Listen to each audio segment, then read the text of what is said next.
Itu Mas Ade. Mas Ade, beli Ade, apa Halo, kabar? baik Mbak. Dengeran nggak? Itu keren banget sih, backgroundnya lagi di mana? Backgroundnya di kantor saya. Oh iya, itu yang di sebelah mana sih? Ayo jadi lupa loh. Ini Mbak. Oh iya ya, bener ya. Iya, iya, sebelah si naga-naga ya. Masih di Ya, kantor? habis tanggung kalau naik ke atas pulang takutnya nanti kelamaan gitu Mbak. Jadi saya tungguin aja sekalian karena tadi masih ada tamu sampai jam 6. Nah, Oh, oke. iya. Nanti kapan-kapan kita ajak Ayu yuk, Ah, main bareng. oh iya boleh dong Mbak. Dengan senang Gitu. hati. Yes. Mas Ade, Ya, ini ya. ini bicara latihan beban, kita bicara Mm-mm. kesehatan, kita bicara Mas Ade. Mas Ade ini ya, kalau kalian yang belum kenal Mas Ade secara dekat, kita kalau lihat Mas Ade kayaknya vibes-nya itu kayak ini nggak sih, kayak filsuf nggak sih vibe-nya? Vibe-nya itu kayak tenang, so zen, ya nggak sih? Yang kayaknya auranya banget kalau lihat Mas Ade, ya nggak sih? Aku panggil dia ini filsuf, filsuf, filsuf di era generasi alpha. Mas Ade, bicara tentang kesehatan, kita bicara tentang sehat, bugar, fit, tidak ada yang tidak kenal, pasti begitu ketemu itu kayak satu sebutan generik ya, aderai langsung. Kaitan dengan kesehatan nama aderai langsung muncul. Tapi bicara tentang latihan beban, kita kenal Mas Ade dari puluhan tahun yang lalu udah bicara latihan beban, tapi belakangan ini terus kayak seakan-akan menjadi apa ya, besar gitu, jadi kayak trending gitu. Kenapa sih Mas kalau bicara pendekatan, kalau bicara latihan beban, weight training, kenapa pendekatan itu yang diambil? Ya, jadi sebenarnya karena mungkin lebih kepada kayak pemahaman kita tentang kesehatan itu kan sebenarnya kita membutuhkan satu, kalau istilahnya yang namanya kalau berbicara harmonisasi itu kan adalah komposisi tubuh namanya ya. Jadi bukan bagaimana sih saya bisa sehat dengan menaikkan berat badan atau menurunkan berat badan, tapi yang sehat itu adalah ketika kita memiliki yang namanya keseimbangan komposisi tubuh. Nah, komposisi tubuh itu kita anggap saja ya, saya sering membuat sebuah analogi, membayangkan tubuh kita adalah sebuah perusahaan yang memiliki saham atau si pemegang saham itu ada 5 gitu ya, di 5 si pemegang saham, kalau berbicara tubuh itu adalah sebuah korporasi gitu ya. Nah, jadi yang pertama itu cairan, dia memegang saham di sana. Pemegang saham nomor satu adalah cairan. Dalam hal ini yaitu adalah kalau kita berbicara fluid ya, jadi bisa air, bisa darah dan sebagainya. Itu pemegang saham nomor satu yang harus diseimbangkan. Yang kedua yaitu adalah tentu kalau kita berbicara organ-organ penting dalam tubuh kita kayak jantung, paru-paru, ginjal, empedu, liver gitu ya, dan sebagainya itu yang kita berharap kita bisa melestarikan kesehatannya gitu ya semampu kita. Yang ketiga, pemegang sahamnya yaitu adalah yang disebut yang namanya tulang yang harus dikuatkan. Yang keempat yaitu adalah otot yang harus dikencangkan. Dalam hal ini yaitu otot rangka. Nah, otot rangka ini dia memegang peran yang cukup besar karena jumlah daripada otot di badan kita itu apa namanya? Kalau kita bicara persentase di tubuh manusia itu 60% terdiri dari otot rangka.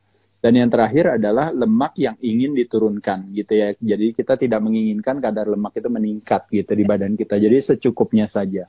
Nah, dari 5 pemegang saham ini ternyata pemegang saham nomor 4 itu memiliki peran yang begitu sangat besar karena otot dikencangkan, yang terangsang kekuatannya adalah pemegang saham nomor 2. Nah, ketika pemegang saham nomor 2 terangsang kekuatannya, makanya kenapa ada istilah kalau kayak sekarang ini kan orang bilang, mungkin kemarin Mbak juga ngobrol sama Dr. Henry ya, berbicara soal kebermanfaatan latihan beban gitu, karena ternyata berbagai penyakit yang berhubungan dengan tulang, seperti mungkin osteoporosis dan kawan-kawan itu, ternyata disebabkan karena terjadinya yang namanya osteosarkopenia yang mungkin belakangan ada terminologi yang mengatakan osteosarkopenia obesigenik gitu ya. Nah itu artinya under muscle, otot yang lemah, akhirnya menyebabkan tulang yang juga jadi lemah. Jadi otot tidak dikencangkan, akhirnya tulangnya lemah. Tulangnya lemah, geraknya sedikit, akhirnya lemak meningkat. Lemak meningkat menyebabkan pemegang saham nomor 2 kerjanya jadi harus berat, akhirnya berpengaruh ke pemegang saham nomor 1. Nah, pada saat itulah terjadi sebuah keruntuhan, harmonisasi 5 pemegang saham tersebut. Nah, jadi oleh sebab itu, saya melihat di sini, kita suka lupa dengan yang namanya menjaga si pemegang saham nomor 4 yang sebenarnya memegang peran yang sangat signifikan gitu. Nah, oleh sebab itu, makanya kenapa latihan bebanlah bisa menjadi salah satu jawabannya. Nah, latihan beban itu atau pengencangan otot rangka is not necessary itu harus pergi ke gym, harus ngangkat berat-berat, bukan, tapi lebih kepada bagaimana kita dengan kreativitas kita bisa melakukan hal tersebut dengan menggunakan tubuh sendiri, ya gitu ya, dengan menggunakan alat bantu yang sederhana sampai kalau memang memungkinkan kita bisa ke pusat kebugaran, itu akan lebih baik lagi. Nah, jadi sekali lagi dia benar-benar underapresiasi kalau berbicara latihan beban. Begitupun juga dengan dalam hal makanan, makronutrisi, kita selalu sibuknya dengan karbohidrat dan lemak gitu. Nah, proteinnya itu juga jarang. Makanya kenapa kita lebih sering mendengar orang kelebihan lemak dan kelebihan karbohidrat. Jarang kita mendengar kelebihan protein gitu ya. Nah, kenapa hal itu terjadi? Karena memang pada dasarnya, sekali lagi, protein sendiri juga sama seperti kalau kita berbicara yang namanya latihan beban, dia itu bisa meningkatkan yang namanya sensitivitas leptin gitu. Sensitivitas leptin itu adalah hormon kenyang gitu ya. Jadi badan mengirim signal untuk bilang bahwa Mbak Novita cukup, makannya cukup gitu. Nah, justru kenapa kita mengkonsumsikan makanan seperti misalnya protein atau lemak yang alami, karena jenis-jenis makanan inilah yang akan bisa men-trigger yang namanya satiety hormon kita gitu. Makanya kenapa kita bisa berhenti makan. Kenapa kebanyakan dari kita makannya karbohidrat yang banyak sekali gitu dan tidak mengenal rasa kenyang? Karena pada saat itu kita bisa, nah salah satu sebuah jurnal atau penelitian yang mengatakan adalah bahwa ketika kebutuhan protein kita tidak terpenuhi, apalagi karena kita ambilnya kan dari karbohidrat. Nah, karbohidrat sendiri kebanyakan ada kandungan proteinnya, tapi sangat kecil sekali. Makanya kenapa ada rasio protein dan energi gitu ya. Jadi kalau orang makan karbo, proteinnya rendah, kayak kita contohnya misalnya, mungkin ya, ini contoh aja, misalnya kita makan tepung-tepungan, kayak bakso, mungkin yang lain-lainnya, itu kan ada kandungan proteinnya kecil ada di sana gitu. Tapi kenapa kita nggak kenyang-kenyang gitu? Karena badannya belum terpenuhi kebutuhan proteinnya. Ini mungkin itu salah satu pendekatan yang kalau teman-teman tanya dapatnya dari mana tuh informasi itu, dari teman-teman boleh cek dokter Profesor Donald Layman sama dokter Ted Naiman. Itu yang punya anggapan seperti itu, dan menurut saya setuju gitu, karena memang kadang-kadang kita konsumsi proteinnya itu sangat kurang, akhirnya nanti berpengaruh ke otot, akhirnya makanya kenapa itu yang saya bilang kalau orang tanya misalnya apa sih yang membedakan ketika usia biologi seseorang bisa lebih muda dibandingkan dengan usia kronologis, ternyata perannya adalah peran si pemegang saham nomor 4 tadi gitu. Nah, itu berlaku bagi diri saya, berlaku bagi Mbak Novita juga gitu ya. Dan juga berlaku bagi mungkin Dr. Henry juga misalnya gitu ya. Jadi itu bisa bahkan hari ini juga bisa dijadikan sebagai satu indikator ya. Karena kita kan senang ya membuat satu indikator tertentu, lalu akhirnya kita punya ada istilah namanya mentalitas kambing hitam. Jadi contohnya kita selalu mengkambing hitamkan sesuatu untuk bilang bahwa kita itu jadi sehat gara-gara itu, atau kebalikannya, mengkambing hitamkan sesuatu kita jadi sakit atau bahkan meninggal misalnya gara-gara itu. Nah, jadi sesungguhnya tidak sesederhana itu, karena kejadian sesuatu itu pasti sesungguhnya adalah akumulasi daripada berbagai situasi gitu ya. Jadi nggak sesederhana itu kalau teman-teman tahu gitu. Jadi makanya kenapa butuh ada yang namanya sebuah keseimbangan itu teman-teman sekalian. Makanya kenapa saya balikin lagi tadi ke komposisi tubuh itu tadi, itu mesti penting. Jadi bicara makronutrisi harus seimbang. Bicara definisi sehat, dari katanya health means whole, itu adalah seimbang. Seimbang apa? Berdasarkan WHO bahkan atau Institusi Kesehatan Dunia, mengatakan keseimbangan datangnya dari bukan cuma badan, tapi katanya mental, sosial, ekonomi, dan sebagainya. Nah, jadi hari ini pun juga sama, saya rasa teman-teman sekalian ya, gitu. Jadi perlu ada satu keseimbangan antara tidak hanya mengasosiasikan olahraga sebagai cardiovascular exercise, tapi juga otot jantung dan juga otot rangka, gitu ya. Tidak juga cuma karbohidratnya, proteinnya tinggi, lemaknya tinggi, tapi juga proteinnya yang cukup. Nah, ketika kita konsumsi protein, memang ya itu tadi, kita bisa merilis atau istilahnya tubuh kita memiliki respon secara cerdas, sehingga akhirnya dia bisa tahu kapan kita udah harus stop makan gitu. Jadi makanya kenapa lemak yang alami dan protein yang alami, dia akan mampu membuat tubuh menciptakan respon cerdas untuk bilang udah cukup, jangan makan lagi gitu. Tapi kalau kita makan makanannya yang processed food gitu ya, ketika di dalam processed food itu vitamin, mineral, lemak esensial, asam amino esensial yang kurang, nah pada saat itulah belum ditambah dengan toxicity dalam proses pembuatannya dan juga mungkin kandungan-kandungan yang lain, akhirnya badan kita tidak sensitif karena terlalu banyak hal-hal yang masuk ke badan kita. Kurang lebih itu sih, Mbak.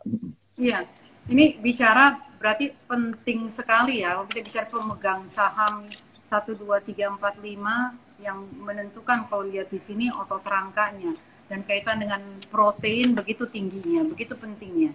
Tapi asupan protein kita dari kecil, kita tahu sebagai zat pembangun gitu ya, semuanya dibangun. Kita bicara otot, kita bicara akhirnya berkaitan dengan yang lain. Tapi pertanyaannya, berapa banyak sebaiknya kalau kita bicara perempuan makan asupan proteinnya itu dalam sehari, kita bicara, Mas Ade? Ini yang paling kurang saya lihat ya. Jadi memang betul kalau kita bilang banyak itu bukan berarti harus ada ketentuan harus banyak gitu, tentu tidak. Bahkan jumlah otot berapa banyak sih yang bisa kita dapatkan di badan kita juga sebenarnya kita nggak bisa tahu seperti itu gitu ya. Tapi memang ya kayak seperti saya katakan tadi, bisa menjadi sebuah indikatornya gitu. Tapi saya jawab dulu deh pertanyaannya. Pertanyaannya adalah berapa banyak protein yang harus bisa kita konsumsikan gitu. Kalau seperti saya katakan tidak ada, istilahnya tidak ada satu aturan gitu ya yang bilang bahwa protein harus berapa banyak. Tapi yang terjadi lebih kepada kayak kita menganalisa kecenderungan kebanyakan dari kita manusia itu konsumsinya memang sangat kurang. Jadi oleh sebab itu kalau berdasarkan yang namanya recommended daily allowance gitu ya, umum itu 0,7 sampai 1 gram per kilogram gitu. Nah, tapi kalau kita lihat daripada apa yang ada, pasti selalu mirip kayak misalnya ngomongin soal kebutuhan vitamin D kita, nanti bisa jadi berdebat lebih kepada harusnya lebih tinggi dan sebagainya gitu ya. Jadi kayak ada istilah, makanya kemarin kalau Dr. Henry bilang ibaratnya, oh ya it's a joke kalau cuma 5.000 IU gitu dan sebagainya. Tapi di sisi lain mungkin orang bisa punya pendapat lain. Nah, kalau menurut saya mungkin 1,5 gram per kilogram saya rasa baik, atau misalnya mau dikalikan 2, tergantung daripada tentunya seperti saya katakan tadi, latar belakang aktivitas kita. Nah, terutama bagi yang senang latihan beban, saya rasa memungkinkan untuk konsumsi protein bisa lebih tinggi. Jadi 1,5 sampai kali 2 menurut saya ideal buat yang senang latihan beban. Tapi kalau yang nggak pernah latihan beban ya saya rasa mungkin kebermanfaatannya nggak ada juga gitu, karena nanti naikin protein terlalu tinggi tetap aja akan disimpan di dalam sel lemak. Protein pun juga akan men-trigger insulin juga. Jadi bukan hal yang bijaksana. Nah tadi, sorry saya hampir lupa sebenarnya mau mention ke Mbak Novita yang tadi soal indikator tadi. Tadi hampir lupa karena saya ngobrol kemana-mana. Tapi intinya teman-teman sekalian, jadi kayak konsep mentalitas yang namanya kambing hitam tadi, itu kan itu yang terjadi hari ini juga. Jadi akhirnya juga misalnya sekarang ini ada satu penelitian yang mengatakan bahwa ternyata orang yang meninggal gara-gara penyakit infeksi, atau ternyata orang yang sakit parah gara-gara penyakit infeksi, atau ternyata orang yang sakitnya lebih ringan atau tidak kenapa-napa kayak OTG gara-gara penyakit infeksi, ternyata itu ada satu indikatornya melihat bahwa ternyata kandungan vitamin D di dalam tubuhnya ternyata sinergis dengan itu gitu kan. Nah ternyata terbukti juga ada indikator lain yang mengatakan bahwa kadar lemaknya juga sinergis juga. Semakin kadar lemaknya semakin meningkat, semakin kelihatan di sana gitu. Dan orang bilang, enggak kok teman saya kurus. Tapi kurusnya kan secara visual, begitu dites ternyata kadar lemaknya tetap aja juga di atas 30% gitu. Nah, sedangkan orang yang kadar lemaknya di bawah 20% punya chances peluang untuk bisa lebih survive. Nah, begitupun juga ternyata terbukti juga dalam kadar otot gitu juga gitu. Jadi persentase otot di badan, nah kalau tadi kita berbicara komposisi tubuh, ternyata orang yang punya ototnya lebih banyak, yang sering dilakukan dilatih, punya kemampuan juga untuk melawan itu. Makanya kenapa ada terminologi myokine dan sebagainya, itu lebih kepada kayak kemampuan tubuh untuk melawan gitu, memberikan signal kepada tubuh untuk melawan gitu apa yang terjadi. Nah, jadi latihan beban akhirnya menjadi sesuatu yang sangat bermanfaat, bisa menjadi sebuah strategi gitu dalam menghadapi musim infeksi ini. Jadi memang jawabannya sekali lagi begitu banyak faktor sih Mbak yang mempengaruhi kita untuk apa? Untuk bisa menjadi sehat atau kita bisa menjadi sakit begitu. Mas Ade, ini bicara selalu ada kayak apa ya? Bukan pertentangan sih, tapi pro dan kontra bicara melatih otot rangka, weight training, latihan beban dengan HIIT gitu, HIIT ya yang kita juga ketahui. Pandangan Mas Ade tentang hal ini. Oh iya, sebenarnya yang kita harus luruskan dulu adalah lebih kepada definisi daripada high intensity tadi gitu ya. Jadi kalau kita bilang yang namanya interval training, itu adalah misalnya kayak bulu tangkis itu interval training. Kayak misalnya main tenis itu interval training, main futsal interval training, main basket interval training. Nah kalau aerobik aktivitas, itu adalah sesuatu yang seperti kayak maraton jalan terus, kayak walking, kayak hiking, kayak itu. Nah itu namanya aerobik aktivitas. Nah jadi kalau interval training adalah itu. Nah, jadi saya bahas yang definisi interval trainingnya dulu. Nah, sekarang kita bahas selanjutnya adalah high intensity. Nah, sekarang kalau kita bilang sebuah intensitas tinggi itu, kita harus mengevaluasi kembali intensitasnya itu untuk apa, gitu. Contohnya misalnya kalau saya bilang, intensitas tinggi dalam upaya supaya jantungnya kuat. Nah, otomatis kita harus lebih daripada 80% maksimal detak nadi kita per menit. Karena tugas kita adalah kita harus ingin menguatkan jantung dengan masuk ke dalam kardiozona. Yaitu adalah 80% daripada maksimal detak nadi kita per menit. Nah, itu high intensity bagi si yang tujuannya adalah menguatkan jantung. Nah, sedangkan kalau seandainya misalnya kita berbicara fat burning, nah berdasarkan teoretis kan fat burning terjadi di fat burning zona itu di 60-80% daripada maksimal detak nadi kita per menit. Nah, jadi kalau kita bicara high intensity dalam upaya untuk bakar lemak, maka otomatis kita nggak boleh lebih dari 80. Loh, tapi kan high intensity itu artinya harus sampai ngos-ngosan. Ya, kalau semakin ngos-ngosan berarti sistem tubuh kita tidak akan menggunakan lemak lagi sebagai sumber tenaga, karena lemak hanya akan dibakar kalau terjadi di mitokondria atau di dapur kita itu masih ada oksigen gitu. Nah, jadi kalau seandainya kita sampai ngos-ngosan, otomatis badan tidak menggunakan lemak lagi sebagai sumber tenaga, dia akan menggunakan apa? Dia akan menggunakan otot sebagai sumber tenaga. Nah, makanya kenapa tadi saya katakan kalau bagi teman-teman kan HIIT itu selalu didefinisikan sebagai jenis latihan yang ngos-ngosan gitu. Jadi yang istilahnya nanti dari sini nanti pindah ke sana ya, dari sana pindah ke sana gitu. Nah, seolah-olah definisi HIIT itu adalah itu, padahal sesungguhnya bukan. HIIT tergantung daripada, kalau contohnya misalnya Mbak latihan beban kan, begitu Mbak latihan beban dengan konsep yang disebut namanya training to failure. Artinya 7 rep max gitu. Fokusnya lebih kepada muscle building atau yang dikenal dengan namanya hypertrophy. Nah, otomatis high intensity-nya Mbak itu adalah di 7 reps. Kalau Mbak cuma bisa melakukan 2 kali aja atau 1 kali, itu bukan high intensity. Mbak cuma berfokus kepada strength and maybe power atau apapun. Tapi when it comes to muscle growth, hypertrophy, Mbak harus mesti minimal 6 kali atau 7 kali tadi. Nah, pada saat itulah Mbak akan men-trigger maksimal atau yang optimalnya si otot itu tumbuh dan berkembang gitu. Nah, jadi sekali lagi yang bisa saya katakan adalah bahwa high intensity tergantung destinasinya yang mana. Nah, kalau destinasinya memang tujuannya memang berbeda-beda, tentu definisi intensitasnya juga akan berubah gitu sih. Sebenarnya maksud saya ke sana. Jadi kalau pertanyaannya yang dimaksud Mbak, tapi maksudnya gini Mas Ade, yang biasa anak-anak lah lakuin gitu, HIIT itu gimana gitu, oke gak? Kalau menurut saya pertama saya harus apresiasi kegiatan tersebut karena memberikan satu varian gitu, latihan yang menyenangkan. Nah itu sebuah proses latihan itu kan harus menyenangkan ya. Kalau kita latihan konvensional, apalagi kayak cewek atau pemula atau mungkin newbie gitu ya, baru mulai ngelihat besi aja udah intimidatif. Belum nanti kalau besinya karatan atau kotor lebih nggak senang lagi. Belum lagi yang latihannya juga mungkin bentuknya atau orang-orangnya sangar dan sebagainya lebih lagi gitu ya. Tapi sekarang kali ini yang latihan bentuknya sangat menarik, lalu juga bahkan di kondaknya juga bukan dalam bahasa Indonesia, dalam bahasa Inggris misalnya gitu ya,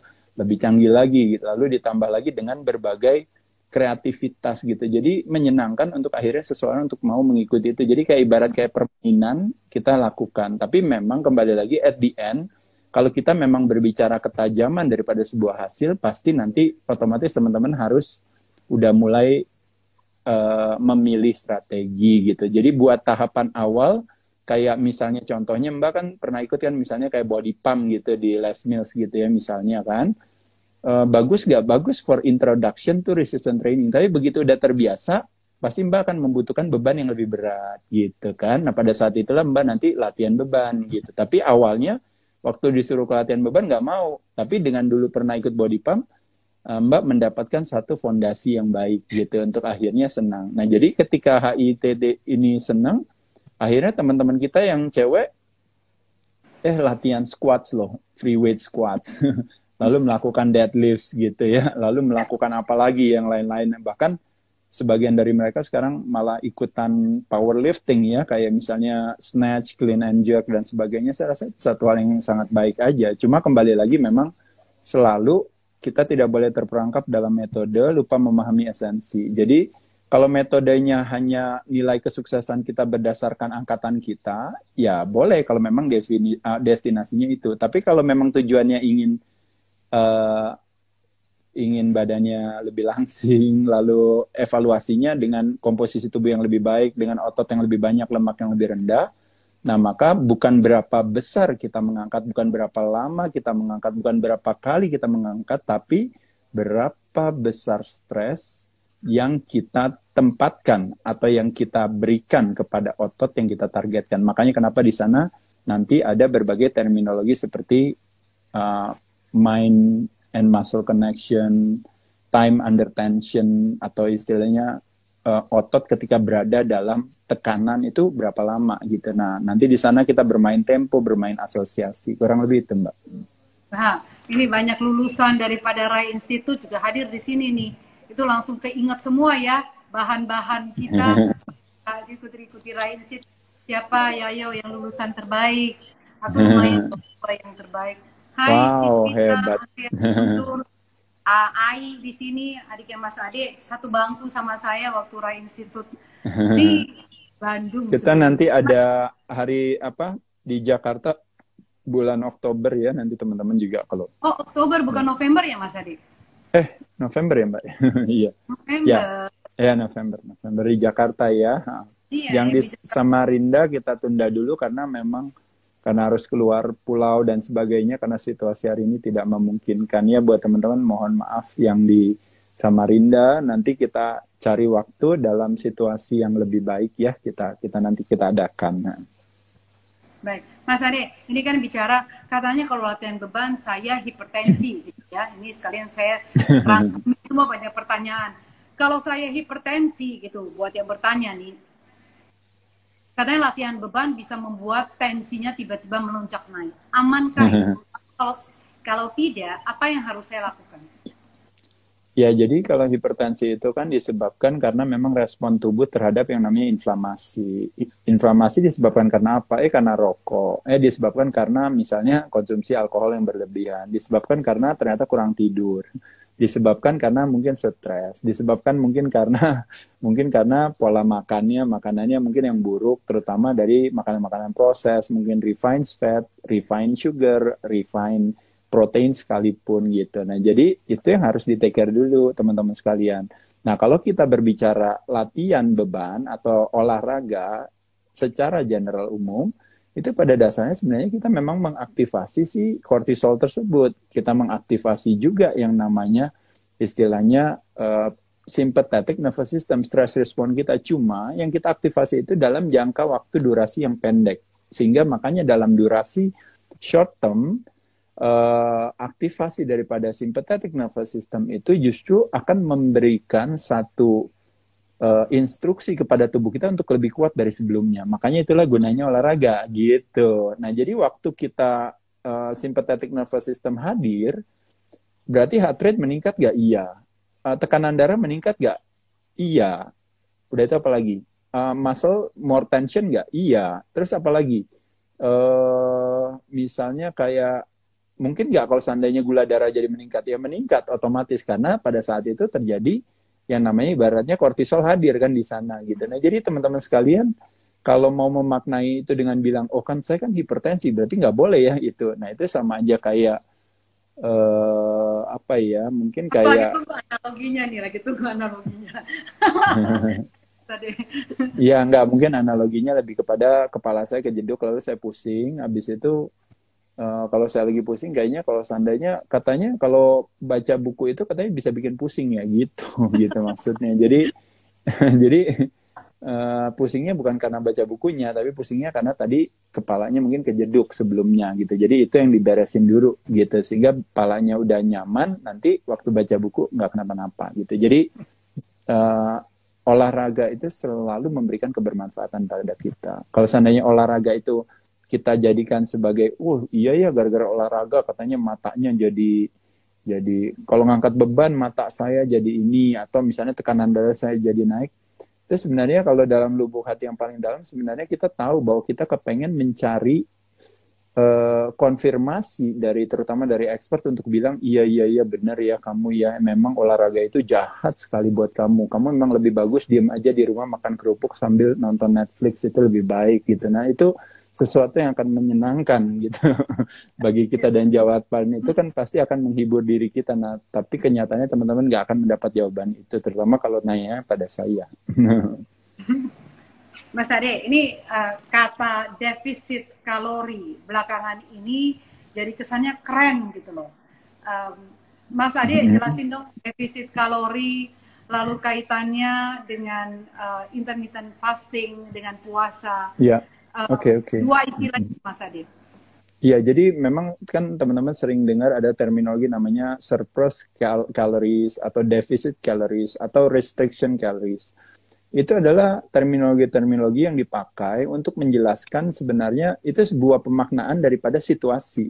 Jadi contohnya, oh iya dia berat badannya turun. Kenapa? Karena terjadi defisit kalori. Yaitu adalah kalori yang masuk sama kalori yang dia bakar, ternyata lebih banyak yang dia bakar, makanya dia turun berat badan. Kebalikannya, oh berat badan dia naik. Kenapa? Karena kalori yang masuk lebih banyak daripada kalori yang dia bakar.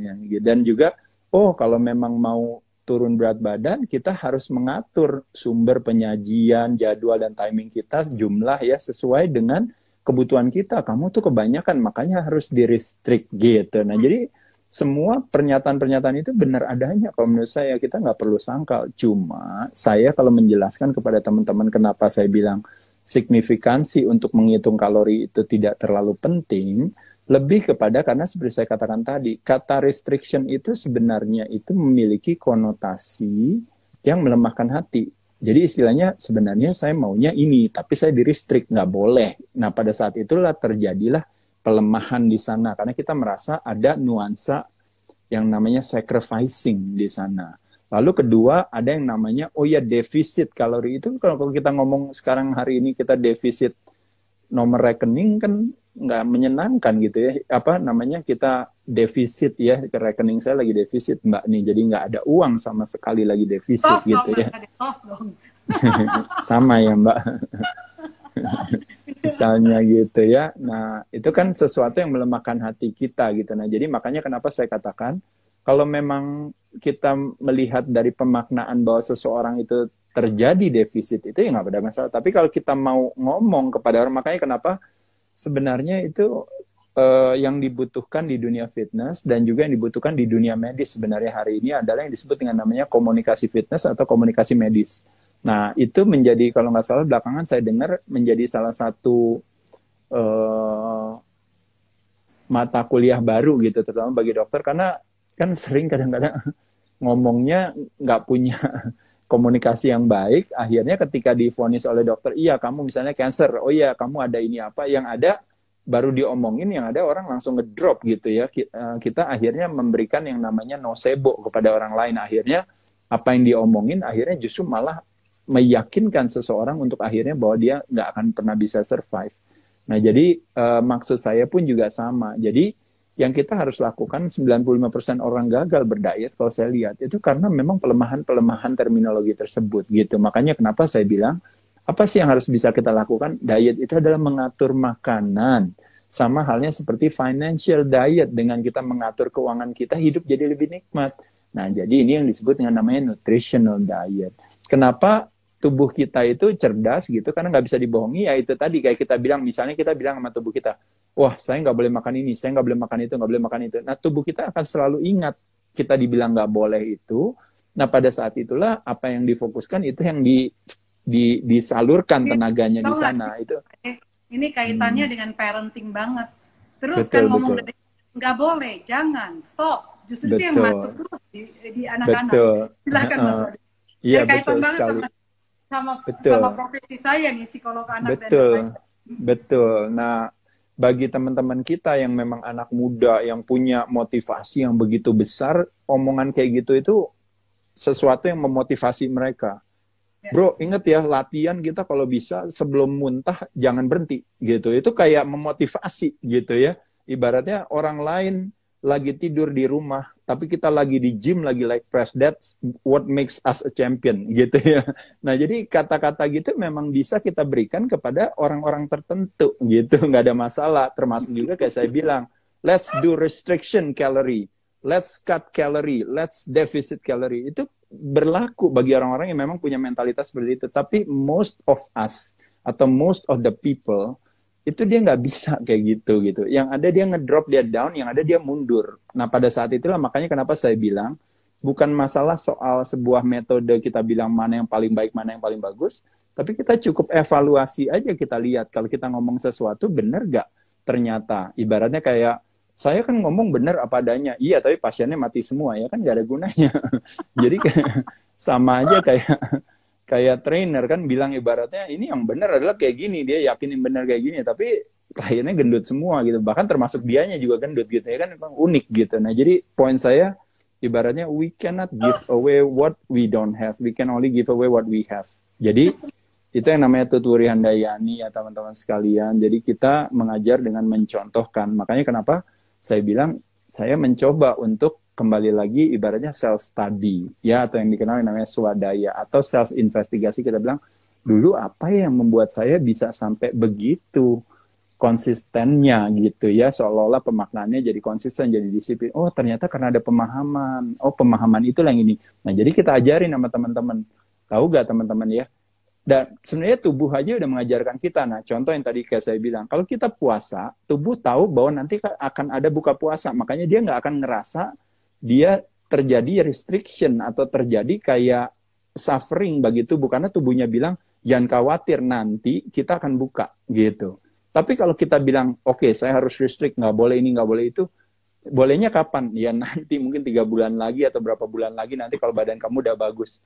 Nah, pada saat itulah tubuh akan membuat mekanisme defensif dengan menahan si lemak itu tadi untuk tidak dibakar gitu. Karena apa? Karena tubuhnya diberikan instruksi untuk bilang bahwa kita akan terjadi nih yang namanya suffering ini, di restrict gitu. Makanya kenapa kita nggak bisa. Makanya kenapa tubuh akan membuat satu respon tersebut. Tapi ketika kita bilang kita fasting puasa, tapi nanti there's a famine and it's gonna be feast. Once feast done, it's gonna be famine, and after famine it's gonna be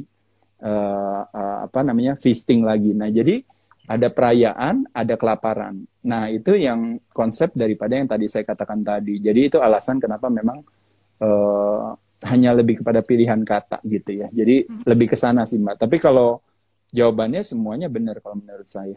Jadi pilihan kata mempengaruhi rasa. Jadi itu yang tadi saya katakan tadi. Makanya kenapa kalau teman-teman suka tanya, misalnya, Mas Ade, kadang-kadang kalau ngomong kok pakai bahasa Indonesia baku gitu kan. Nah, jawaban saya karena dengan saya memakai bahasa Indonesia yang baik dan benar kepada diri saya dan orang lain, itu memberikan satu kenyamanan buat hati saya gitu. Jadi kayak contohnya misalnya ketika saya misalnya kalah gitu, saya bilang, oh iya ya, kira-kira kemajuan apa lagi yang bisa saya dapatkan untuk bisa saya lebih baik dari hari ini gitu ya.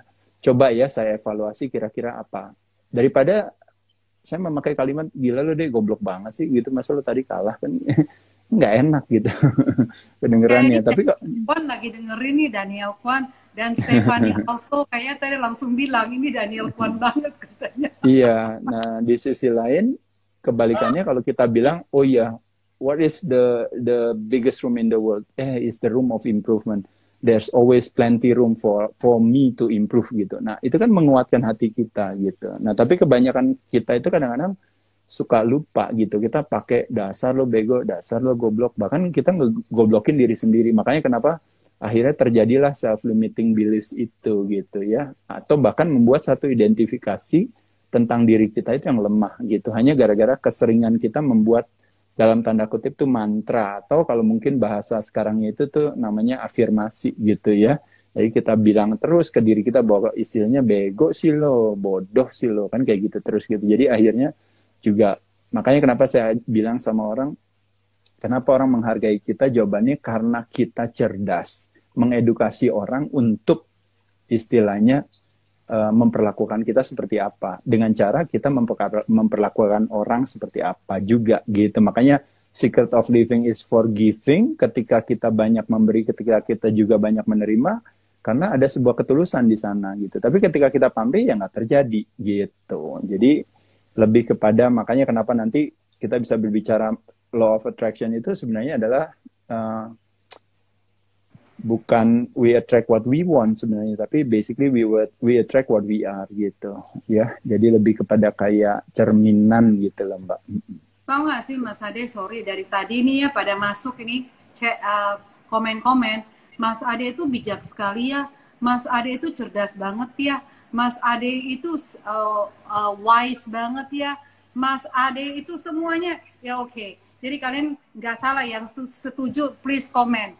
Nggak setuju dong kalau saya katakan ini filsuf generasi alfa yang baru muncul. Jadi zamannya Aristoteles, Plato, Socrates muncul sekarang nih yang baru. Jadi Oke, Mas, ada sebuah cerita ya Mbak, saya mau kasih tahu ya ceritanya ya. Ceritanya suatu ketika kita lagi di rumah, lalu ada orang yang ngebel kita. Waktu ngebel kita dibuka, lalu kita lihat. Ternyata ada orang ngasih kita ternyata buah-buahan, ada kue, ada apa. Nah, tergantung daripada kita bilang kita terima gak ya. Berhubung karena saya lagi diet, saya bilang mungkin kuenya nggak usah, ya udah buahnya aja. Atau bahkan saya bilang mungkin nggak usah deh, nggak apa-apa, saya kebetulan lagi puasa gitu. Atau kebalikannya saya bilang enak juga ya, nggak apa-apa saya terima. Nah, di situ kita memiliki istilahnya kebebasan untuk memilih, untuk kita bilang saya mau terima atau tidak. Nah, sama juga dengan ketika kita bel itu bunyi lagi, dibuka, pada saat itu pas kita lihat, ternyata pas kita ada orang yang mau kasih kita sesuatu, pas kita tanya coba apa isinya, pas kita lihat ternyata itu telai kambing gitu ya.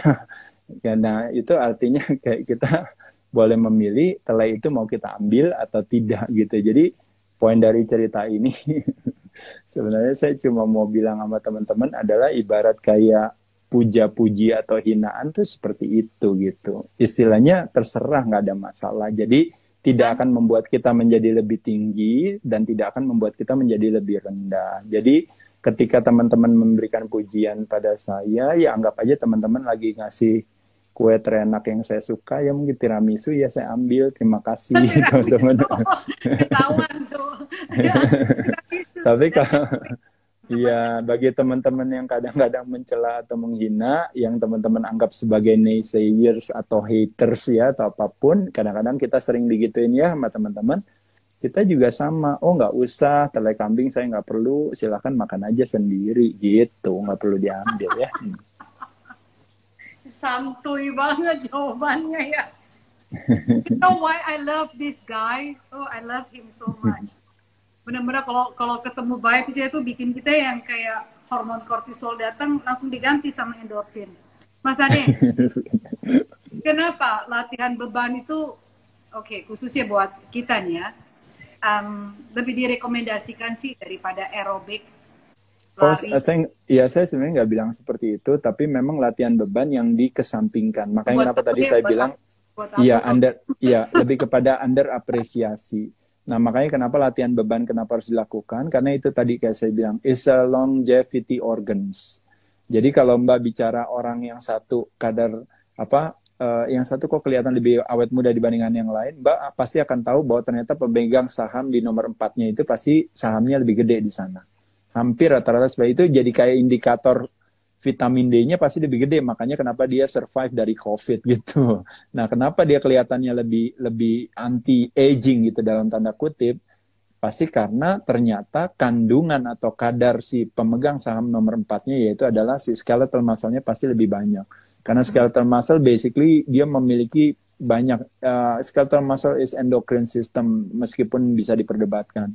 Skeletal muscle itu adalah is the largest site of glucose disposal. Skeletal muscle adalah kalau istilahnya itu adalah si regulatornya daripada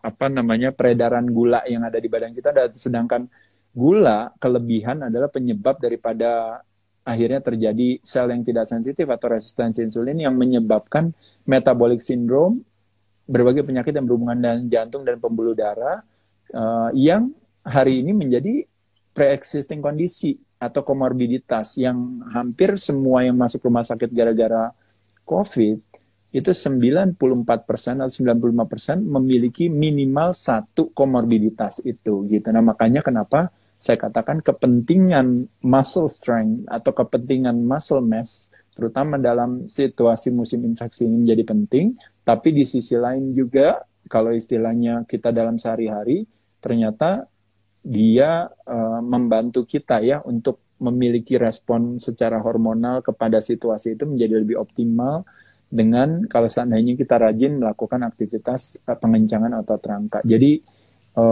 justru semakin tua Mbak, semakin harus rajin latihan beban. siap. Aku lakukan itu setiap hari. Mas Ade, ini Iya, kan sudah kita kelihatan Mbak. salah ya. Ini tidak ini sama Mas Ade nih, aku nih Hebat jam Mbak kurang. Novita. Mas Ade bicara tentang latihan beban nih. Um, Kalau overtraining ya tentu ya, kalau kita bicara over, tentunya bikin imun juga turun. Tapi bagaimana bisa tahu nggak sih? Sometimes ya to be honest nih ya, kayak aku nih sudah bisa misalnya seharian bekerja pagi sebelum membuka intermittent fastingku gitu ya, jam 11 sebelum saya buka di jam 12 siang waktu makan siang, saya selalu olahraga pull up lah, push up lah, plank lah, apapun yang saya bisa lihat sekeliling saya itu saya lakukan. Lalu sore biasanya saya kardio, saya ganti sore hari itu setelah kerja. Orang melihat begini, nggak terlalu capek ya kamu ya, double split dengan olahraga pagi terus sore ada lagi, nggak malah bikin kamu jadi hormon kortisol gitu yang dibentuk. Mas Adi melihat ini dengan apa yang saya lakukan seperti apa? Karena ada something kayak orang bilang kayak you tuh kayak udah addicted sampai kayak udah over. Ngerti nggak sih? Jadi why you do that gitu? Kenapa nggak bisa santai sih? Olahraga itu seminggu 3 kali aja. Kenapa sih kita harus sampai setiap hari pagi sore? Nanti kamu kortisolnya jadi tambah banyak. Tapi aku nggak berasa begitu ya. Jadi oma-oma malah tambah bugar. Teman-teman semua udah gitu loh. Iya betul. Memang sekali lagi memang iya, jadi sekali lagi memang Mbak bahwa apa yang kita lakukan itu yang mendapatkan kebermanfaatan kan kita sendiri ya. Jadi ada istilah yang mengatakan kalau kita bicara ego itu salah satu definisinya istilahnya katanya I'm what other people thinks of me. Jadi reputation is not located on me but is located on others. Jadi akhirnya ketika orang yang egonya tinggi akhirnya dia merasa bahwa reputasi itu adalah dia padahal itu sesuatu yang di luar kuasa dia. Nah, akhirnya dalam sehari-hari apa kata orang itu menjadi lebih penting daripada apa kata dia sendiri. Sehingga jadi orang yang nggak tahu tentang kebutuhan kita, akhirnya kita menganggap kebenaran itu ada di tangan orang lain gitu. Kalau istilahnya sederhana, Misalnya saya pakai baju warna hitam, misalnya Mbak pakai baju warna abu-abu gitu ya. Tapi karena orang lain di luar sana ada ribuan orang yang lebih banyak dari kita, lalu nunjuk bilang bahwa oh, Mbak Novita bajunya yang warna hijau nih yang sekarang lagi dipakai bagus banget.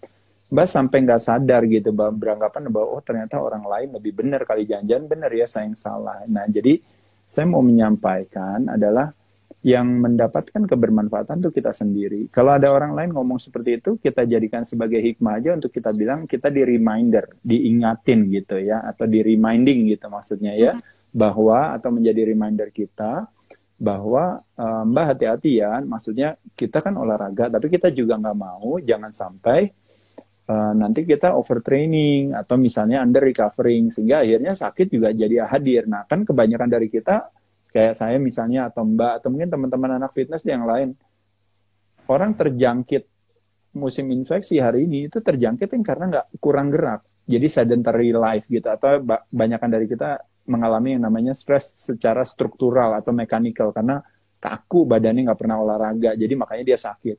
Tapi kalau kita kebalikannya, jadi disebabkan karena apa? Disebabkan karena overtraining, kelebihan, dan under recovering. Nah itu aja yang kita jadikan sebagai pemahaman kita. Tapi selebihnya kayak orang bilang, udahlah ngapain sih situ sholat 5 kali, sehari sekali juga Tuhan udah denger kok, udah santai aja. Coba kalau kita ngomong gitu. Bisa gak kita ngomong gitu sama orang lain? Ngapain sih so alim banget sih harus 5 kali? Jadi kan nggak nyambung gitu kita ngomong kayak gitu. Itu juga sama aja kayak istilahnya, ngapain sih Mbak pakai mandi tiap hari? Ya Mbak udah cantik gitu 3 kali aja lah, seminggu lah, udah nggak usah ngapain sih mandi keseringan gitu, ntar kalau kepleset di kamar mandi ntar kepalanya bocor lagi gitu ya. Nah jadi unik gitu ketika memang kita mendapatkan masukan-masukan yang sebenarnya justru apa ya namanya yang kadang-kadang berasal dari justru orang-orang yang memang tidak punya pemahaman yang tepat gitu. Jadi seolah-olah kita dianggap ngatur makanan itu dianggap kayak tidak menikmati hidup. Lalu kita olahraga dianggap kayaknya gila ya, kamu justru malah memaksakan diri kamu seperti itu, kayak kenapa harus kerja keras seperti itu sih, apalagi kamu sudah tua. Dia lupa kalau ternyata kita menciptakan stres tersebut dalam jangka waktu yang singkat, justru kita memberikan kesempatan kepada tubuh kita untuk menjalankan kecerdasannya dengan nanti dia akan menginstruksikan kepada tubuh kita untuk bilang, hai, kamu harus lebih kuat dari sebelumnya, karena tadi kamu dikasih stres loh. Jadi kamu harus lebih kuat. Nah makanya kenapa itulah yang disebut dengan yang namanya imunitas sesungguhnya gitu. Itu yang disebut dengan namanya imunisasi sesungguhnya itu seperti itu gitu. Mas Ade, ini bicara teknik nih, teknik latihan, bicara full range of motion sama half range of motion. Ini Mas Ade, pendapatnya. Jadi kalau bicara latihan beban, sekali lagi kalau buat teman-teman, memang kembali lagi form atau eksekusi itu kan ada yang utama gitu ya. Jadi bagaimana kita punya bentuk gerakan yang tepat, makanya kenapa kita bisa mendapatkan hasilnya. Nah, ada istilah di latihan beban itu adalah kita memaksimalkan manfaat, meminimalkan resiko. Makanya kenapa form gerakan itu harus proper. Nah, waktu gerakan proper itu kita nanti akan masuk ke dalam berbagai elemen atau terminologi atau apapun di sana. Yang tadi saya katakan tadi, oh kalau bisa temponya diatur, oh kalau bisa gerakannya kunci tulang belikatnya dan sebagainya misalnya. Oh kalau bisa asosiasi di kepala ini, kalau bisa kayak bagaimana mempertemukan tangan kiri dan kanan pada saat posisi gerakan positif waktu kita melakukan aktivitas misalnya pressing, chest press gitu misalnya. Dan selanjutnya termasuk juga adalah jarak tempuh gerak tadi. Jadi kalau ditanya kita bisa jarak tempuh geraknya bisa full range of motion, ya bagus karena itu yang basic dasar. Jadi pemula harus punya gerakan yang full range of motion yang tepat. Nah tapi dalam range of motion yang full itu memang terbagi atas bisa range of motion dalam hal si sendinya, termasuk juga dalam hal ototnya. Nah maksudnya kenapa dalam hal ototnya? Karena waktu compound movement terjadi yang namanya kombinasi atau istilahnya kerjasamanya si berbagai otot yang terlibat gitu. Jadi waktu baru mulai mengangkat itu dengan waktu baru mulai kadang-kadang orang ngambilnya aja dari awal itu pada saat ngangkat untuk hanya sekedar buat biar bisa ke dalam posisi start awal itu kita di situ sudah melibatkan otot bahu yang bekerja. Nah, pada saat dia bergerak, baru dia kena ke otot dada.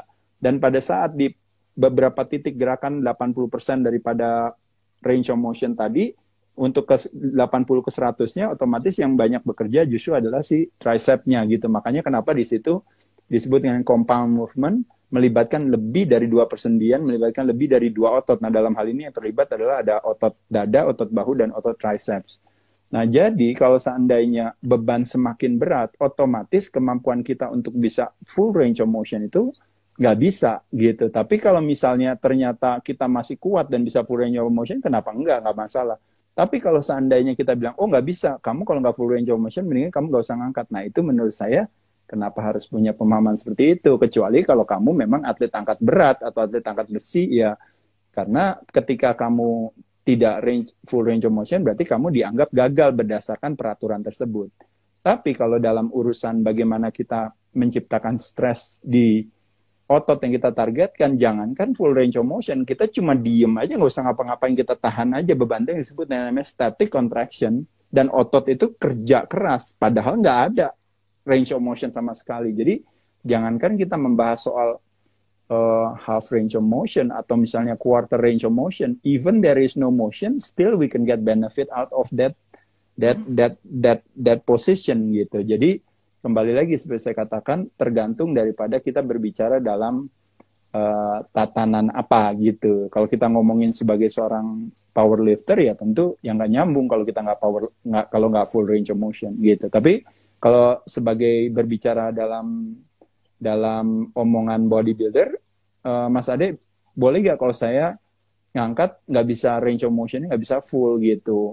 Tapi saya tanya, tapi kamu bisa ngerasain beban yang dirasain di dadanya? Iya, bisa. Bebannya bisa lebih berat? Iya. Nah, pada saat bebannya lebih berat, stres yang diterima oleh otot lebih banyak dong? Iya, lebih banyak. Tapi kamu nggak curang kan di sana gerakannya? Hanya sekedar nggak ada rasanya, sekedar egonya mau ngangkat. Enggak, saya bukan itu. Saya cuma membiarkan otot saya yang dada itu bisa merasakan experience, pengalaman untuk mengangkat beban seberat itu. Tapi memang saya nggak bisa tricep saya ikutan ngangkat, karena tricep saya kan ototnya lebih kecil, jadi nggak memungkinkan beban yang seberat itu. Makanya kenapa saya mentok hanya di 70%-nya. Jawaban saya, ya why not gitu. Nah, jadi jawaban-jawaban inilah yang sebenarnya panjang. Makanya kenapa kalau orang kita tuh cuma senangnya sibuknya, wah yang bagus adalah A atau yang bagus adalah B. Nah, itu tadi kayak saya bilang, silahkan mau punya mentalitas seperti itu nggak apa-apa gitu. Tapi sekali lagi kadang-kadang kalau kita mau investigasi atau analisa, kadang-kadang ternyata ada alasan kenapa seseorang melakukan hal tersebut gitu ya. Kalau buat saya pribadi sih, semua gerakannya, semua latihan selama tidak menciptakan potensi cedera yang tinggi, menurut saya baik adanya aja. Cuma nanti tinggal bagaimana kita bisa mendapatkan kebermanfaatan daripada latihan tersebut gitu. Karena kalau cuma ngebahas secara teoretis nggak nyambung. Kalau poin saya sederhana aja, misalnya orang bilang, wah Mas Ade mah latihannya kayaknya nggak bener tuh gerakannya ini apa. Tapi ketika saya buka baju, masalahnya badan saya yang bener gitu. Daripada kamu gerakannya bener, tapi pas buka baju, kok bentuknya nggak bener gitu. Nah, jadi buat saya ya, jadi esensinya yang mesti kita pahami gitu ya. Nah, kalau analogi seperti itulah yang terjadi dengan kebijakan kesehatan di dunia hari ini gitu ya. Jadi sibuknya dengan metode, tapi esensinya how to save lives, appreciate health itu nggak terjadi gitu. Yang penting pokoknya hanya lebih kepada sibuk dengan angka-angka yang dijadikan sebagai sebuah indikator. Padahal itu cuma salah satunya saja, bukan hal yang bijaksana. Ngakak bener. Mas Ade, kita pakai 15 menit terakhir untuk yang mau bertanya ya Mas Ade ya. Oke. Banyak banget pertanyaan yang ada di sini ya Mas Ade, nggak apa-apa ya. Karena aku nanti mau bagi buku kita nih Mas Ade. Wow. Tim Siang nih yang tulis. Oh iya. Oke, ini tadi dari Amalia. Amalia ini salah satu follower yang wow, sangat-sangat setia. Ada bertanya tadi bahwa latihan apa saja yang penting nggak cedera. Latihan maksudnya sini adalah teknik pada saat kita latihan beban. Jadi bukan latihan apa saja. Jadi bukan jenis olahraga apa saja sayang. Tapi tekniknya yang benar tentunya. Bukan latihan apa saja, kita lagi ngomong weight training ya sayang. Terus atlet angkat beban dari Ali Macan ya. Angkat beban yang kuat-kuat, angkat beban berat, tapi badannya jarang banget yang berbentuk bagus ya. Kenapa mungkin? Kita Iya, karena betul, karena prioritasnya kan kalau sebuah kesuksesan sebagai seorang atlet angkat beban itu adalah ketika dia mampu mengangkat beban tersebut dari titik A menuju destinasi B dengan sesuai memenuhi peraturan yang sudah ditentukan gitu. Nah, jadi kesuksesannya adalah si angkatannya tersebut. Sedangkan kalau bodybuilders itu kan lebih kepada atau anak fitness itu kan kesuksesannya adalah ketika badannya bentuknya terjadi gitu. Apakah dia latihan atau nggak latihan, yang penting pokoknya badannya bisa jadi. Tentunya memang harus latihan dan pengaturan pola makan dan sebagainya. Jadi memang kadang-kadang bukannya badannya nggak jadi ya, kalau yang powerlifter itu banyak kan, memang lebih kepada kadang-kadang biasanya kendalanya itu biasanya di faktor makan tadi yang kata Mbak Novita bilang. Jadi biasanya dietnya mungkin kurang sehingga akhirnya kalau istilahnya orang bilang itu jadi ketutupan bagusnya gitu, tertutup padahal bagusnya udah ada di dalam ya. Oke. Sama selalu analoginya Mas Ade itu ya dengan yang Michelangelo ya, yang dipahami. Betul. Iya, jadi kalau Michelangelo pernah ditanya kenapa membuat patung David itu dari sebuah batu marble atau marmer yang cuma satu marmer bisa dibikin patung sebagus patung David tersebut yang ada di plaza di mana di Florencia tersebut. Yeah. Lalu Michelangelo bilang, saya tidak membuat David sudah ada di dalam batu itu. Yang saya lakukan adalah saya hanya membuang yang menutupinya. I only chip away the excess. Jadi cuma buang yang menutupinya. David ada di dalam batu tersebut. Jadi kalau istilahnya kita hanya membuang yang menutupinya, six pack sudah ada di dalamnya. Jadi kayak tadi powerlifternya, saya yakin badannya sudah bagus ada di dalam, tinggal dibuang aja siapa yang menutupinya. Nah, cara membuangnya biasanya tentu disitulah baru masuk strategi-strategi kayak ada cardio exercise, ada pre-contest diets-nya ya gitu ya, termasuk juga mungkin ada latihan-latihan tertentu juga ya yang mesti dia lengkapi. Ya, ini ada dari Mas Herdi Asgar tadi menjawab pertanyaan saya yang saya tanya kepada Mas Ade. Saya sudah olahraga, Mas Herdi sudah berapa ya, 30 tahun ada kali. Ini di inspiratorku yang sekarang saya ajak bicara, filsuf Aderai. Ya memang setiap hari kita olahraga dari Senin sampai Minggu. Saya hanya memancing karena pertanyaan yang sama sebenarnya bukan ke saya, tapi ke teman-teman yang lain. Oke, ini ada dari sister juga, Ratna, yang bilang, ya saya belajar punya otak dan otot. Ini dari Mas Ade juga. Ini sahabatku yang sebenarnya bukan hanya bisa jadi dokter, bisa jadi psikolog, bisa jadi filsuf, bisa jadi ahli kesehatan, ahli nutrisi, semuanya deh ada di tangan dia. Oke, terus ya selalu make sense dan mudah dipahami ya. Bagaimana dengan orang yang punya gula rendah? Ketika kardio atau latihan beban, apakah bisa langsung membakar lemak karena gulanya rendah? Atau ada tips latihan bagi penderita gula rendah? Mas Ade, sebenarnya iya baik. Kalau kita berbicara misalnya tiba-tiba misalnya gulanya bisa rendah itu, kita mesti tahu penyebabnya apa. Nah itu yang disebut namanya hypoglikemia. Itu disebabkan karena terjadinya pasti awalnya ada yang namanya hyperinsulinemia gitu. Jadi tingginya yang terjadi waktu kita makan, tiba-tiba habis itu karena makannya banyak, maka otomatis insulin kan hadir, dia akan ngambil. Nah ngambilnya itu terjadi yang namanya insulin spike itu. Makanya jadi penurunan itu jadi akhirnya terjadi yang namanya hypoglikemia. Mau nggak mau dia berarti kan lapar, dia mengirim signal lapar. Begitu dia mengirim signal lapar, dia harus makan, craving. Nah biasanya makannya mostly are comfort food gitu, yang dia nggak pikirin, pokoknya penting makannya enak. Nah begitu makannya enak, akhirnya terjadi gula darahnya naik. Begitu gula darahnya naik, berarti insulin hadir. Begitu insulin hadir, dia lemparin lagi ke bawah lagi gitu. Nah jadi kalau saya rasa cara yang terbaik itu, kalau saya pikir adalah makanya kenapa tadi yuk kita belajar mulai coba berpuasa. Kita lihat nanti pelan-pelan kita tidak tergantung lagi pada yang namanya naik turunnya gula darah gitu ya, karbo dependent yang menyebabkan terjadinya. Karena kalau kita tergantung sama gula itu kan kita tergantung pada unstable energy gitu ya, atau yang dikenal dengan namanya roller coaster energy. Nah tapi dengan kita puasa kita bisa membuat jadi energinya menjadi stabil. Kenapa? Karena kita akan switching that metabolism from carbo dependent to fat adapted, akan menggunakan lemak sebagai sumber tenaga gitu ya. Yes, oke. Tentang ini dari Rigi, mau tanya Mas Ade tentang istirahat 1 menit untuk bakar lemak, 15 menit untuk menambah testosteron. Itu gagasannya apa? Apa kalau orang cukup kuat istirahat 1 menit bisa tambah testosteron juga? Iya. Jadi itu sebenarnya hanya lebih kepada referensi aja. Nanti teman-teman juga bisa tanya tuh langsung sama Dr. Tanjung Subrata juga ya.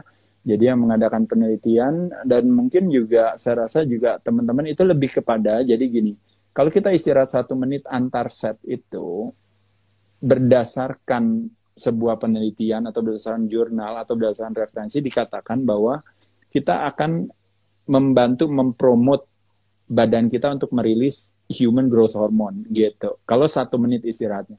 Tapi kalau kita mau merilis testosteron setelah kita latihan, jadi setelah latihan nanti production testosteronnya mendadak meningkat. Itu adalah kalau kita latihan di antara setnya kita istirahat 1,5 menit di antara setnya.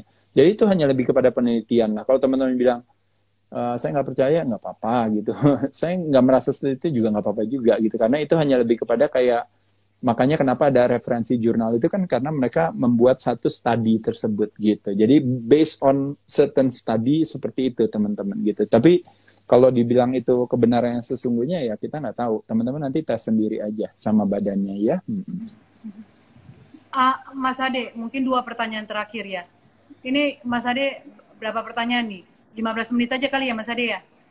Iya, saya nggak apa-apa. Saya kalau bisa jawabnya singkat, jadi yang nanya bisa lebih banyak lagi. Tapi kalau ternyata pertanyaannya membutuhkan jawaban yang lebih panjang, ya mohon maaf gitu. Ya nanti bisa buka Dunia Ade Rai di YouTube. Banyak sekali di sana Mas Ade sudah jelasin banyak sekali hal. Ya subscribe aja langsung ya. Oke, ini ada yang nanya, coach saya sudah DEFCAL, defisit kalori dan olahraga setiap hari, tapi berat badan tidak turun, tapi malah jadi bulky. Ada yang salah kah?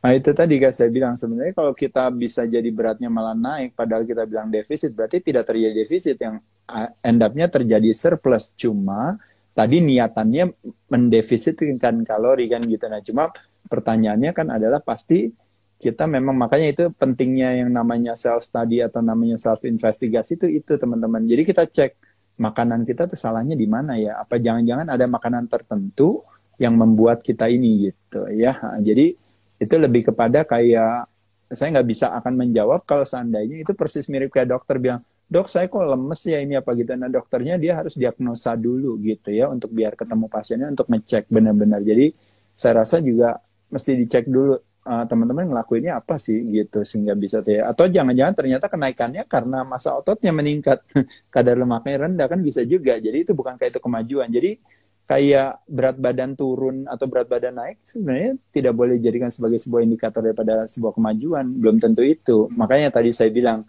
indikatornya harus yang namanya harmonisasi atau keseimbangan komposisi tubuh. Oke. Nanti teman-teman buat yang sudah dijawab pertanyaan Mas Ade, yang tadi pertanyaan sudah dipilih, bisa DM ke saya ya. Kasih nama, alamat, dan nomor HP supaya bukunya bisa dikirim. Yes, Amalia boleh tuh. Nanti dikirimin ya, yang sudah disebutkan semua. Nanti ada 10 buku yang dibagikan ke kalian. Jadi belum sampai 10 sih ini, tapi nanti kita akan pilih. Tesar AP boleh. Kamu WhatsApp ke WhatsApp. DM ke saya ya, nama, alamat, dan nomor telepon. Oke, ini banyak banget sih. Hai Ratna Limin. Selamat malam Marisa, Melina. Selamat malam Kanovita, Mas Ade. Dalam strength training, mana yang lebih penting ya? Progressive overload atau latihan yang teratur, tapi beban tidak banyak nambah? Oh iya, kalau kita bicara muscle building pasti load atau beban yang kalau overload progresif itu pasti akan lebih baik. Tapi kembali lagi bicara overload progresif itu sebenarnya itu lebih kepada mungkin kalau bahasa motivasinya itu kayak orang bilang istilahnya avoid the comfort zona gitu maksudnya. Jadi begitu dia comfort zona, yuk kita challenge diri kita lagi gitu untuk kasih tantangan baru. Nah maksudnya tuh itu. Jadi sama kayak misalnya Mbak mau turunin berat badan kan, tapi latihannya kardionya ya itu aja, gerakannya itu aja, intensitasnya itu aja. Terjadi nggak penurunan berat badan? Nggak terjadi karena badan beradaptasi. Nah, makanya kita harus berikan dia progresif. Jadi secara progresif kita kasih load, dalam hal ini beban, dalam hal ini bisa bebannya berupa intensitas gitu ya, intensitas yang lebih tinggi lagi. Saya ganti gerakannya yang tadi gerakannya seperti ini, saya ganti gerakannya seperti ini. Nah, pada saat itu terjadi yang namanya kayak semacam kagetnya badan, sehingga pada saat itulah makanya dia akan sebagai responnya, dia makanya kenapa akan menunjukkan si progres tersebut. Gitu maksudnya itu. Oke. Nanti kalau ada yang kayak kelewat gitu kan ya, masuknya di tengah-tengah, saya masukin ini di IG Live kok. Jadi nanti bisa Oke. jadi Nanti ini Mbak Novita juga, kalau Mbak Desi dari Rai Fitness mau kontak Mbak Novita, biar nanti minta materinya juga, kalau nanti bisa direkam. Nanti kita masukkan juga di Dunia Dere ya Mbak ya. hey, thank you. Ini kita rekam kok. Jadi ada kamera di sini, ada lampu, ini semuanya direkam. Oke.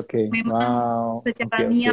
Ya, Ini semoga penting banget. bermanfaat. Katanya ini semuanya bukan daging aja, tapi otot. Ini otot. Berarti alot dong. Alot dong ya. Daniel Kwan, kamu udah punya buku. Semua buku kita kamu punya, oke? Jadi jangan minta lagi. Beli aja di Gramedia ya. Oke. Ini oke. Oh, mau bukunya ya, Kev? Kev Fu, oke. Kamu DM ke saya ya. Ini Mas Ade yang nulis sama Halim Syang sama Novita. Oke, ini kayaknya sudah sih. Ini yang terakhir Mas Ade. Kak, saya berat badan stabil tapi saya dapat menilai olahraga saya baik apa tidak. Nilainya dari mana ya? Kusnadi Futurologi. Iya, yang menentukan parameter atau indikator kita saya rasa adalah komposisi tubuh tadi. Nah, salah satunya bisa dengan berbagai indikator ya, kayak tadi misalnya BMI, Body Mass Index bisa juga, misalnya hip and waist ratio bisa juga, atau yang paling mudah, paling gampang kalau menurut saya adalah body fat aja. Jadi kalau body fat kita wanita misalnya bisa turun ya, dari misalnya 30% akhirnya turun menjadi 25 dan sebagainya, pada saat itu kita bisa melihat, oh ada kemajuan di sana, itu satu hal bagus. Kalau punya alat yang lebih baik lagi, bahkan bisa tahu bukan cuma body fat yang turun, tapi juga muscle mass yang meningkat gitu ya. Body fatnya juga kadang-kadang bisa dilihat nanti di mana gitu. Kadang-kadang cairan juga bisa gitu. Jadi berbagai indikator bisa dipakai untuk menentukan kita itu sehat atau tidak. Jangan pakai satu indikator saja gitu ya. Nah, jadi indikatornya banyak. Tapi kalau misalnya mau pakai satu, kalau saya lebih cenderung pakai body fat gitu. Menurut saya itu paling akurat. Dian Susilawati, Dian Kekeri, oke. Mau punya berapa buku? Udah punya. Stephanie Also, itu nanti boleh. Aku kirim ya ke sebelah tetangga doang. Oke, ini banyak banget ya kepengen mau bukunya ya. Oke, ini gabungan memang buat orang tua. Biar orang tua, saya belajar dari Mas Ade. Ibu yang kuat ya Mas Ade. Ibu yang kuat akan punya keluarga yang kuat, masyarakat kuat, dan negara yang kuat. Ya, anak-anak kita berawal dari ibu yang sehat ya. Berawal dari ibu yang sehat dan yang kuat, yang punya otot dan yang punya otak. Seperti Mas Ade, punya otak, punya otot. The best combination. Mas Ade, Mbak Novita dong. Minta bukunya. Oke deh, saya bagi 20 deh malam hari ini. Gak apa-apa ya Mas Ade? Kita bagi buku ya. Kita bagi 20 buku. Duluan aja yang DM ke saya, alamat, HP, kalau sampai 20 kita bagi. Oke, Mas Ade, konklusi Mas Ade. Ada konklusi nggak? Ada yang mau disampaikan lagi nggak? Ya, jadi kalau ada istilah yang mengatakan it's better to be confused than to be conclude.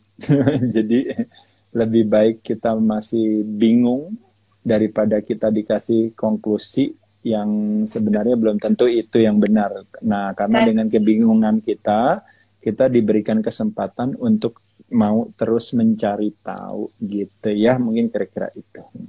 Wow, lihat kan kenapa aku cinta sama dia. Aku cinta juga sama adiknya tuh, Ai, yang dari tadi nonton sambil latihan di home gym purinya. Oke, Mas, thank you so much. I'll see you again. Nanti kapan-kapan kita mau main ke Bandung nih. Mau sometime next week ya Mas Ade. Ya, dengan senang hati Mbak. Ya, ajak teman-teman semua. Ya, makasih Mbak. Terima kasih banyak Mas Ade. Good night. Dadah. Oke, baik. Teman-teman semua yang kepengen bukunya, aku bagikan 20 buku. Jadi kalian bisa nanti ke DM saya, nanti dari sana kasih alamat, HP, nama lengkap tentunya.